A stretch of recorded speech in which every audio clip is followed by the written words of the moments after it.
আসসালামু আলাইকুম রহমতুল্লাহি ওবরকাতুহ। সম্মানিত দর্শক, তিনটি বিষয় নিয়ে আলোচনা করব। একটি হলো জনাব তারেক রহমান সাহেবের পোষা বিড়াল।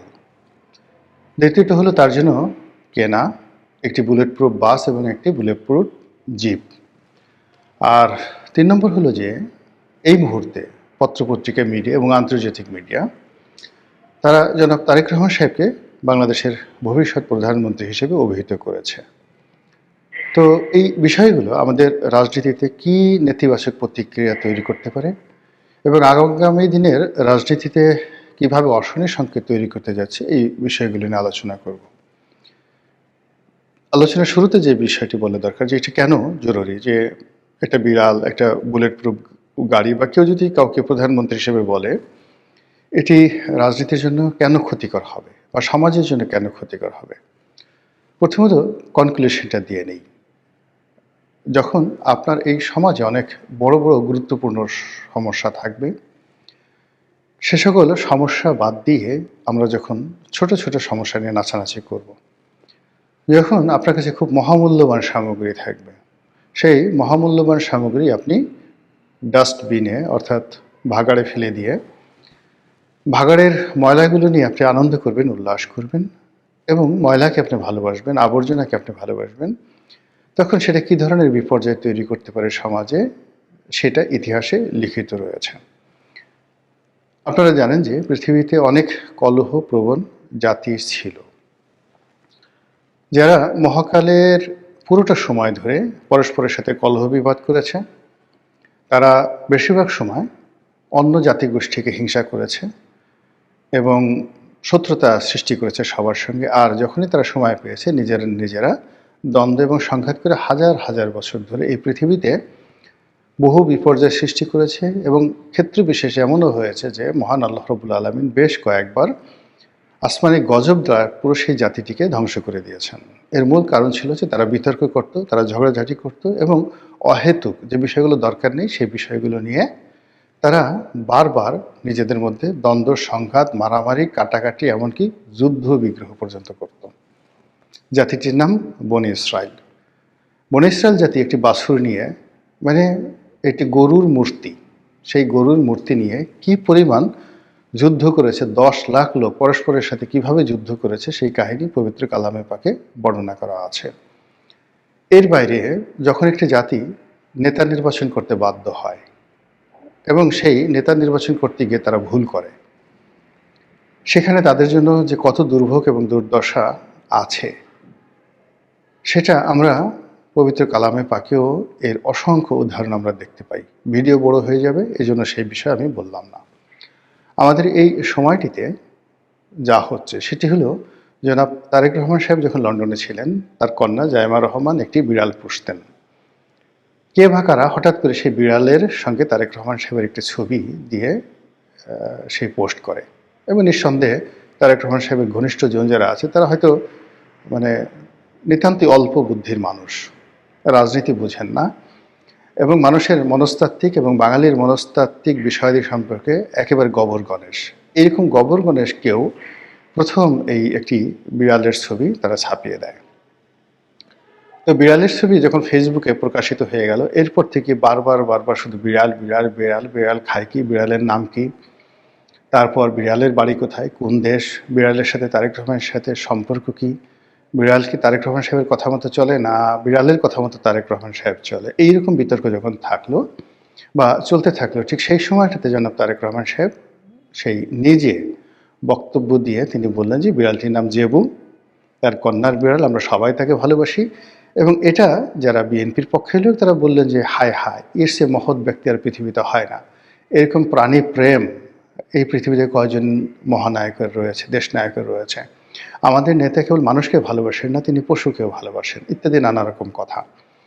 আর যারা এটা নিয়ে ট্রল করছেন, তারা কি যে ভাবছেন, কি যে বলছেন, এটা বিএনপির লোকজন এখনও বুঝতে পারেনি। আর যখন বুঝতে পারবে তখন কিন্তু সর্বনাশ হয়ে যাবে। তারা সেটাকে নিয়ে মূলত যেটি বোঝার চেষ্টা করানো হয়েছে, সেটা আমি বলতে পারবো না এখানে, আমার বলাটা ঠিকও হবে না। এখন দুর্ভাগ্য হোক, সৌভাগ্য হোক, সেই যে বিড়ালটি সেটি জনাব তারেক রহমান সাহেব বাংলাদেশে এনেছেন। তাকে আলাদা পাসপোর্ট করা হয়েছে, ভিসা করা হয়েছে, এবং এটা নিয়ে তিনি বাংলাদেশে আসার আগে বহুবার ট্রল হয়েছে যে নেতার ভিসা হয়নি কিন্তু বিড়ালের ভিসা হয়েছে, নেতার পাসপোর্ট নেই বিড়ালের পাসপোর্ট আছে, ইত্যাদি নানা রকম কথাবার্তা। আবার তিনি যখন বাংলাদেশে এসে গেছেন, আসার পরে সেই বিড়ালকে কার্টুন বানিয়ে, বিড়ালকে উপলক্ষ করে সোশ্যাল মিডিয়াতে যে সকল ট্রল হচ্ছে, এটি জিয়া পরিবারের জন্য নিঃসন্দেহে মারাত্মক বিপর্যয় সৃষ্টি করবে। এর কারণ হলো, কোনো একটি মানুষকে আপনি যদি ছোট করতে চান, মানে কোনো একটি সম্মানিত ব্যক্তিকে যদি অসম্মান করতে চান, তাহলে যে কোনোভাবে হোক না কেন তাকে তুলনামূলকভাবে ইতর শ্রেণীর প্রাণী তাদের সঙ্গে আপনি তুলনা করলেই হয়ে যাবে, বা তাদের সঙ্গে এক টেবিলে বসিয়ে দিলেই হয়ে যাবে। যেমন নরেন্দ্র মোদীকে গরুর চোনা, গরুর মুদ, গোমূত্র এবং গরু ভক্ত, গরুর পুত্র, এই ধরনের কথাবার্তা বলে তাকে হেয় করতে করতে এমন একটা জায়গায় নিয়ে আসা হয়েছিল। ফলে বিজেপি কিন্তু এখন সেই গোমূত্র প্রকল্প, গোবর প্রকল্প, গরু প্রকল্প, এই সকল প্রকল্প থেকে তারা কিন্তু সরে এসেছে। এরপর অতিমানব হওয়ার জন্য নরেন্দ্র মোদী লম্বা দাড়ি রাখলেন, যোগব্যায়াম শুরু করলেন, এবং সমুদ্রের নিচে তিনি ধ্যান করছেন, তারপরে প্যারাট্রুপার হওয়ার চেষ্টা করছেন, মহাশূন্যে উঠছেন, এই সকল জিনিস নিয়েও মারাত্মক ট্রল হলো। এবং সেক্ষেত্রে নরেন্দ্র মোদীর যে ইমেজ ছিল সেই ইমেজটা নামতে থাকলো, এবং সেখান থেকেও কিন্তু বিজেপির যারা লোকজন আছে তারা নরেন্দ্র মোদীকে নিবৃত্ত করে আজকের এই জায়গাতে তারা আবার নিয়ে আসার চেষ্টা করছেন, যদিও তারা এখনও সফল হননি। নরেন্দ্র মোদী নিজের অনেক যাকে বলা হয় সততা দেখাতে গিয়ে কতগুলো কথা বলেছে, যেমন তিনি চা বিক্রেতার ছেলে, পার্টির জন্য তার স্ত্রীকে ত্যাগ করেছেন, ইত্যাদি ইত্যাদি নানা রকম কথাবার্তা জানিয়ে সমাজ মারাত্মক ট্রল করেছে যে একজন চা বিক্রেতার পক্ষে আসলে দেশ চালানো সম্ভব নয়, এ ছোট লোক, এর কোনো কিছু নেই, এর মন মানসিকতা ছোট, এ এত বড় রাজভাণ্ডার চালাবে কি করে। আমি জাস্ট এই উদাহরণটা দিলাম। যারা তারেক রহমান সাহেবকে এই মুহূর্তে অতি মানব বানানোর চেষ্টা করছেন, সিম্পল সাধারণ মানুষ বানানোর চেষ্টা করছেন, অসাধারণ কিছু অভিব্যক্তি তার দ্বারা প্রকাশ করার চেষ্টা করছেন, আলটিমেটলি এটা মানে হয় না। রাজা রাজার মতোই থাকতে হয়। আপনি দেখুন, কত হাজার বছর আগে রাজার জন্য একটা সিংহাসন বানানো হতো, একটা রাজমুকুট তৈরি করা হতো, বিশেষ পোশাক তার জন্য বানানো হতো। তারপর তিনি যখন অন্দরমহলে ঢুকবেন তখন সানাই নহবত বাজানো হতো। আপনি এটা কীরকম একটা অবস্থা চিন্তা করুন তো, সকালবেলা তিনি ঘর থেকে বের হয়ে যুদ্ধে গেছেন কিংবা রাজদরবারে বসেছেন, আবার বিকেলবেলা যখন তিনি রাজপ্রাসাদে ঢুকবেন স্ত্রীর সঙ্গে বা তার যে হেরেম অন্তর্মহলে ঢুকবেন, তখন সেখানে মানে এক ধরনের লোকই ছিল যারা ঘোষণা করত, নকিব ঘোষণা করত, হুঁশিয়ার, সাবধান, আলাম্পনা আ গিয়া। একথা বলার সঙ্গে সঙ্গে ঢোল বাদ্য বেজে উঠত, এবং ওখানে সবসময় সানাই বাজানোর জন্য, নহবত বাজানোর জন্য এক ধরনের শিল্পী 24 আওয়ার্স থাকতো। তারা সেই রাজার আগমনকে আনন্দমুখর করার জন্য সানাই বাজাতেন। এটা এখন পর্যন্ত চালু আছে বিশ্বের সকল রাজপ্রাসাদগুলোতে। এবং অকেশনালি এই যে দেখুন, ইংল্যান্ডের রাজাদের জন্য ঘোড়া, তাদের জন্য ঘোড়ার গাড়ি এবং যত রাজ অভিষেক কেন সেইভাবে হয়, এর কারণ হলো মানুষ রাজাকে রাজার মতো দেখতে চায়, রাজাকে কখনো ফকিরের মতো দেখতে চায় না। তো সেই অর্থে যখন কোনো একটি রাজাকে হেয় করার জন্য প্রয়োজন পড়ে, তখন খুব কৌশলে তার সঙ্গে একটি পশুকে জুড়ে দেওয়া হয়। আপনি যেমন ধরুন ইয়াজিদ। তো ইয়াজিদের নাম তো আপনারা সবাই জানেন, তার একটি পোষা বিড়াল ছিল, নয় বানর ছিল। তো সেই বানরটিকে নিয়ে সেই মানে যাকে বলা হয় রাজদরবারে যারা লোকজন, তারা এতটা চালাকি করতেন, সেই চালাকি করার ফলে কি হতো, সবাই মনে করতেন যে বানর ছাড়া আসলে মানে বানরকে আদর করা ছাড়া, বানরকে প্রিভিলেজ দেওয়া ছাড়া, বানরের বন্দেগি করা ছাড়া কোনো অবস্থাতেই ইয়াজিদের কাছে যাওয়া যাবে না। এবং এই চাটুকার শ্রেণী তারা কি করলো, রাজদরবারে ইয়াজিদের জন্য যে সিংহাসন তৈরি করা হয়েছিল, সেই সিংহাসনের পাশে বানরের জন্য একটা সিংহাসন তৈরি করা হয়েছিল। এবং অনেক বড় বড় আমির উমরা, তারপর অনেক বড় বড় যাকে বলা হয় জেনারেল, গভর্নর, তারা এই ইয়াজিদকে খুশি করার জন্য নিজেরা বানর পোষতেন। এর মধ্যে আবদুল্লাহ বিন জিয়াদ, যিনি কুফার গভর্নর ছিলেন এবং যার হাতে হজরত ইমাম হুসেন রাদিয়াল্লাহু তাআলা আনহু নিহত হয়েছেন, তিনিও এই ইয়াজিদের অনুকরণে বানর এর জন্য একটা সিংহাসন তৈরি করেছিলেন। এটা ইতিহাস। তো সেই দিক থেকে এখন বাংলাদেশের দুটো গ্রুপ হয়ে গেছে। একটা গ্রুপ এই জেবুকে নিয়ে বাড়াবাড়ি করছে, জেবু ভালো, এরকম ইত্যাদি ইত্যাদি। বিএনপির পক্ষের লোক, আমি সেটা বলবো না। বিপক্ষের লোক যেটা করছে সেটা হলো এই যারা মানে জেবুকে নিয়ে বাড়াবাড়ি করছে বা বিড়ালকে নিয়ে বাড়াবাড়ি করছে, তাদেরকে ছোট করার জন্য নানা রকম শব্দ, নানা রকম বাক্য, নানা রকম কার্টুন দিয়ে পুরো ইন্টারনেট সয়লাভ। দেখা যায় না, শোনা যায় না এই জিনিসগুলো। এ আবার অন্যদিকে যেটা হচ্ছে, বিএনপির যারা লোকজন আছে তারা মনে করছে যে এই কাজগুলো জামাতি বট বাহিনী করছে, এই কাজগুলো আওয়ামী লীগের বট বাহিনী করছে। এজন্য জামাতের আমির বঙ্গবন্ধু শেখ মুজিবুর রহমান তাদের চেহারার সঙ্গে একেবারে বিড়ালের ছবিটা দিয়ে সুন্দর করে একদম বঙ্গবন্ধু শেখ মুজিবুর রহমানকে বিড়াল বানিয়ে দেওয়া হয়েছে, শফিকুর রহমান সাহেবকে বিড়াল বানিয়ে দেওয়া হয়েছে। এখন জামাতের যারা লোকজন আছেন, তারপরে আওয়ামী লীগের যারা লোকজন আছেন, তারা বিড়ালকে কি বানাবেন চিন্তা করেন তো। কার্টুন দিয়ে, ভিডিও দিয়ে কি বানাবেন? ফলে কি হলো, এই যে এখন তারেক রহমান সাহেব আসছেন, দেশে একটা পরিবর্তন হবে, একটা নির্বাচন হবে, এসব বাদ দিয়ে সবাই এই বিড়াল নিয়ে ব্যস্ত হচ্ছে। এটা এই যে রাজনীতিটা যে বিরাজনীতিকরণ হয়ে যাচ্ছে, রাজনীতির ময়দানে সব গুরুত্বপূর্ণ প্রশ্নের পরিবর্তে যে বিড়ালের কথা, বিড়ালের চাহিদা, বিড়ালের খাবার দাবার, আহার, বিশ্রাম, নিদ্রা, পায়খানা, প্রস্রাব ইত্যাদি নিয়ে কথাবার্তা হচ্ছে, এর অর্থ এই জাতি আরো বড় একটা রসাতলের মধ্যে পতিত হওয়ার জন্য নিজেদেরকে প্রস্তুত করে ফেলেছে। এই যে বিড়াল নিয়ে জনাব তারেক রহমান সাহেবকে নিয়ে যে আদিক্ষেতা হচ্ছে, পক্ষে তার পক্ষে যে আদিক্ষেতাগুলো হচ্ছে, এটা হাইয়েস্ট 3 থেকে 4 দিন থাকবে। এরপরে এই যে যারা বিড়ালের বিরুদ্ধে বলছে, তারা এটাকে ভাইরাল করতে করতে এমন একটা পর্যায়ে চলে যাবে যে এই জেবু রীতিমতো বিএনপির জন্য একটা, যাকে বলা হয় সাইবার বুলিং ইনস্ট্রুমেন্ট হয়ে যাবে। প্রত্যেকটা বিএনপির যারা লোকজন আছে তারা নিজেদেরকে অপমানিত বোধ করবে এবং এই বিড়ালের জন্য বিএনপির যত ক্ষতি হবে, আওয়ামী লীগ এত ক্ষতি হয়তো কোনোদিন করতে পারেনি। এই একটা জিনিস লিখে রাখেন। কাজেই এটা নিয়ে প্রথম দিন থেকে যারা মানে কাজ শুরু করেছে এবং এখন পর্যন্ত এটাকে যারা প্রিভিলেজ দেওয়ার চেষ্টা করছে, তাদের ব্যাপারে বিএনপির যারা কেন্দ্রীয় নেতৃত্ব রয়েছে তাদেরকে সতর্ক হতে হবে। আর দ্বিতীয়ত এই বিষয়গুলো থেকে কিভাবে বের হয়ে আসা যায় সেই বিষয়গুলো চিন্তা ভাবনা করতে হবে, otherwise that will create a huge problem. দ্বিতীয় যে বিষয়টি সেটি হলো তারেক রহমান সাহেবের জন্য বুলেট প্রুফ গাড়ি আর বুলেট প্রুফ বাস। এখন এটা নিয়েও নানা রকম ট্রল হচ্ছে। জামাতের আমির বলছে আমাদের কোনো বুলেট প্রুফ গাড়ি, বডিগার্ড, গানম্যান কিচ্ছু দরকার নেই, আমাদের জন্য আল্লাহই যথেষ্ট। আবার আর এক গ্রুপ বলার চেষ্টা করছে যে উনি বুলেট প্রুফ গাড়ি এনেছেন, তো সেটা বাদ দিয়ে তিনি কেন বাসের মধ্যে চড়লেন, বুলেট প্রুফ বাসে চড়লেন। বাসের সামনে তিনি গ্লাসের মধ্যে দাঁড়িয়ে তিনি হাত নাড়াচ্ছেন, এটা দেখতে দৃষ্টিকটু, ভীষণ রকম মানে দেখতে একটা সার্কাসের মতো মনে হচ্ছে।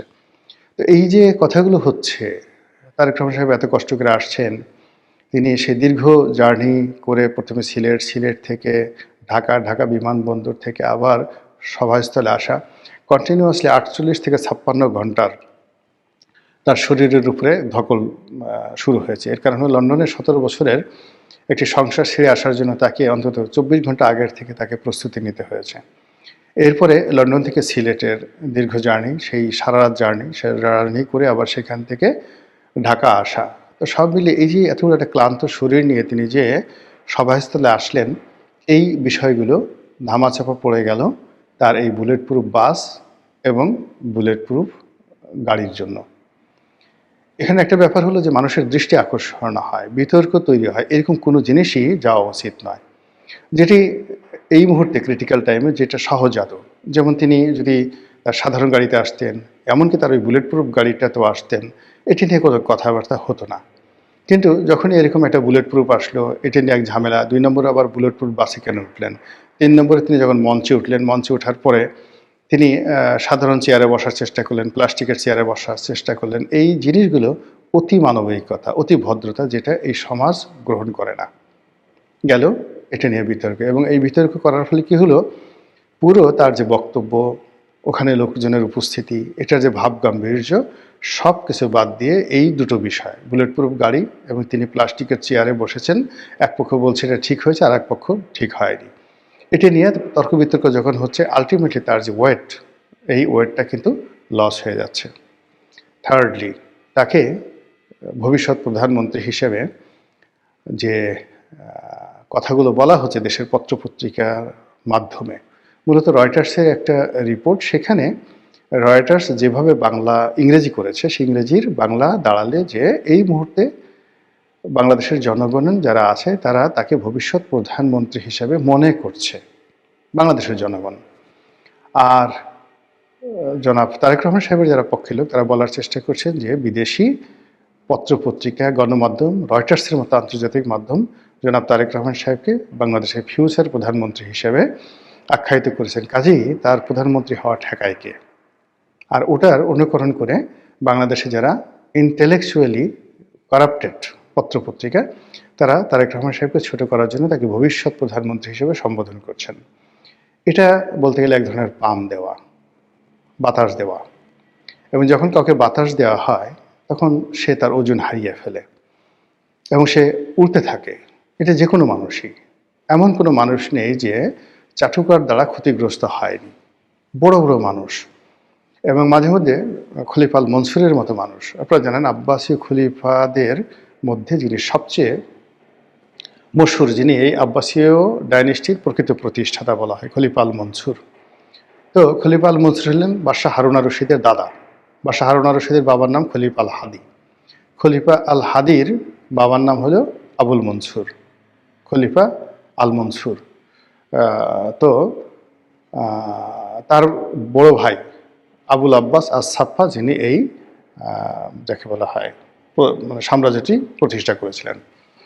তো খলিফা আল মনসুর তিনি প্রায় পাগলের মতো হয়ে যেতেন এই চাটুকারিতা শুনতে শুনতে, এবং তিনি বুঝতেন যে আমি যদি এইভাবে চলতে থাকি তাহলে আমি মরে যাব, আমি শাসন কার্য চালাতে পারবো না। এই জন্য কয়েকদিন পরপরই তিনি একাকী বের হয়ে যেতেন, সাধারণ মানুষের সাথে কথা বলতেন, এবং সাধারণ মানুষ যে তার সম্পর্কে, তার রাজ্য সম্পর্কে কী ধরনের নেতিবাচক কথা বলে, এই জিনিসগুলো তিনি শুনতে চাইতেন, যাতে তার ভিতর যে সবসময় একটা গর্ব অনুভব হয় সেটা না থাকে। আর দ্বিতীয়ত, তিনি খুঁজে খুঁজে অলি আল্লাহ, গাউস কুতুব এবং ঠোঁটকাটা প্রকৃতির সৎ মানুষ, তাদেরকে রাজদরবারে আনতেন এবং প্রকাশ্য রাজদরবারে দাঁড়িয়ে তাদেরকে বলতেন আমার সম্পর্কে সমালোচনা করো। এবং খলিফা আল মনসুরকে তার প্রকাশ্য রাজদরবারে কিভাবে যে মানে উলঙ্গ করে দেওয়া হতো। একজন বলতো যে আপনি হচ্ছেন সবচেয়ে বড় শয়তান, আপনি নিজে শয়তানি করেন, ভণ্ডামি করেন, আর আশেপাশে চারিদিকে সব শয়তানগুলো আপনি দাঁড় করিয়ে রেখেছেন। শয়তানগুলো দাঁড় করিয়ে রেখেছেন, বড় বড় শয়তানদেরকে আপনি গভর্নর বানাচ্ছেন, তাদের অত্যাচারে দেশের মানুষ অতিষ্ঠ, আর আপনি আমাকে ডেকে আমার কাছ থেকে সত্য কথা শুনতে চাচ্ছেন। ফাজলামোর একটা লিমিট আছে। কে কথা বলেছিল এটা? ওয়াসিল ইবনে আতা। খলিফা আল মনসুরের রাজদরবারে ওয়াসিল ইবনে আতা রহমতুল্লাহ আলাইহে এই কথা বলেছিলেন, খোঁজ নিয়ে দেখেন। তারপরে মানে ওয়াসকুরুনি, হজরত ওয়াসকুরুনি রাদিয়াল্লাহু তাআলা আনহু, তিনি খলিফা, যাকে বলা হয় খলিফা না ঠিক, তিনি বাদশাহ জাহাঙ্গীরের দরবারে উপস্থিত হয়ে কীভাবে তিনি সত্য কথা বলতেন। তো সেই অর্থে রাজনীতিবিদ যারা আছেন তাদের জন্য সবচেয়ে বড় বিপদ এবং বিপত্তির কারণ হলো চাটুকারিতা। এবং এই যে চাটুকারিতার আর একটা অসাধারণ উদাহরণ আছে, যে বই থেকে আমি এটা পড়েছি, সেটা হলো the glimpses of world history by Jawaharlal Nehru. তিনি এই কাহিনীটি বর্ণনা করেছেন। সেই কাহিনীটি হলো যে উত্তর ভারত বা আর্যাবর্তের যে সম্রাট, যাকে বলা হয় দ্য কিং অফ থানেশ্বর, সেই কিং অফ থানেশ্বর হর্ষবর্ধন। হর্ষবর্ধনের সভাকবি ছিলেন বাণভট্ট। বাণভট্টের সে বিখ্যাত হর্ষচরিত এখনও ইতিহাসের একটা বিরাট উপাখ্যান, এবং এটা কিন্তু অনেক আগের, মানে আল্লাহ রাসূল সাল্লাল্লাহু আলাইহি সাল্লাম যখন রাজত্ব করতেন মদিনাতে, ঠিক সেই সময়ে এই ভারতবর্ষের কাহিনী। তখন এই বাংলা, বিহার, উড়িষ্যা থেকে শুরু করে উত্তর ভারত, মানে বিরাট অংশ, উত্তর ভারত মানে দিল্লি সহ, দিল্লি, থানেশ্বর, এই অঞ্চল সহ যে রাজত্ব যিনি করতেন তিনি হর্ষবর্ধন। আর এই হর্ষবর্ধনের সময়টিতেই সেই নালন্দা বিশ্ববিদ্যালয় প্রতিষ্ঠিত হয় এবং তার সভাকবি তখনকার দুনিয়াতে সবচেয়ে নামকরা কবি। এবং এখন মহাকালে আপনি যদি 1000 বছর, 1500 বছরের বা 2000 বছরের সবচেয়ে নামকরা যে কবি সাহিত্যিক আছেন তার মধ্যে 4-5 জন ব্যক্তি যদি আপনি আনেন, তার মধ্যে তিনি অন্যতম। বাণভট্ট, কালিদাস, আরব দেশে রয়েছে ইমরুল কায়েস, এরকম মানে মহাকালে যে সকল, হোমার, এদের পর্যায়ের সেই বাণভট্ট। কিন্তু তার অভ্যাস ছিল সারাক্ষণ তিনি মানে কবিতা লিখতেন ভালো, সব কিছু করতেন ভালো, কিন্তু দালালি করতেন। আর কবিদের অন্য যে সকল অভ্যাস থাকে সেই বদ অভ্যাসগুলো সবই তার ছিল। তো তিনি প্রায় কবিতা লিখে রাজার নামে চালিয়ে দিতেন, এবং ওই সময়টাতে যারা কবিতা লিখতে পারত মনে করা হতো তারা পৃথিবীর সবচেয়ে শ্রেষ্ঠ জ্ঞানী। তো রাজা, চারিদিকে শুধু রাজাকে প্রশংসা যে রাজা বিখ্যাত কবি। তো রাজা দেখেন যে আমি তো কবিতা লিখিনি, কে লিখলো কে লিখলো, খুঁজতে খুঁজতে দেখা গেল যে মানে এই কাজটি করেছে বাণভট্ট। তিনি ভালো ভালো কবিতা লিখে রাজার নামে লিখে, হর্ষবর্ধন লিখে তিনি বিভিন্ন জায়গায় পোস্টারিং করে দিতেন গোপনে। তো এটা রাষ্ট্রের যারা কর্তা ব্যক্তি তারা এটা বের করলো, গোয়েন্দারা বের করলো, বের করে বাণভট্টর উপর তিনি খুব রাগ করলেন। একদিন প্রকাশ্য দরবার থেকে তাকে বের করে দিলেন অপমান করে, যে আপনি এই ধরনের চাটুকারিতা বন্ধ করুন।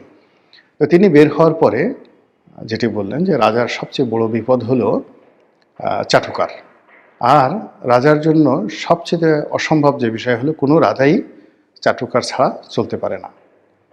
তো এই যে হর্ষবর্ধনের এই বিখ্যাত কথা আজ থেকে 1400 বছর আগে তিনি বলেছেন এবং সেটা লিখিত আছে। সেই বিষয়গুলো যদি জনাব তারেক রহমান সাহেব খোঁজ নেন এবং তার আশেপাশে যারা চাটুকার রয়েছে তাদের ব্যাপারে তিনি সতর্ক হন, আশা করি তার রাজনৈতিক জীবন তুলনামূলকভাবে ভালো হবে। মহান আল্লাহ আমাদের সবাইকে হেদায়েত দান করুন এবং হেফাজত করুন। আসসালামু আলাইকুম ওয়া রাহমাতুল্লাহি ওয়া বারাকাতুহু।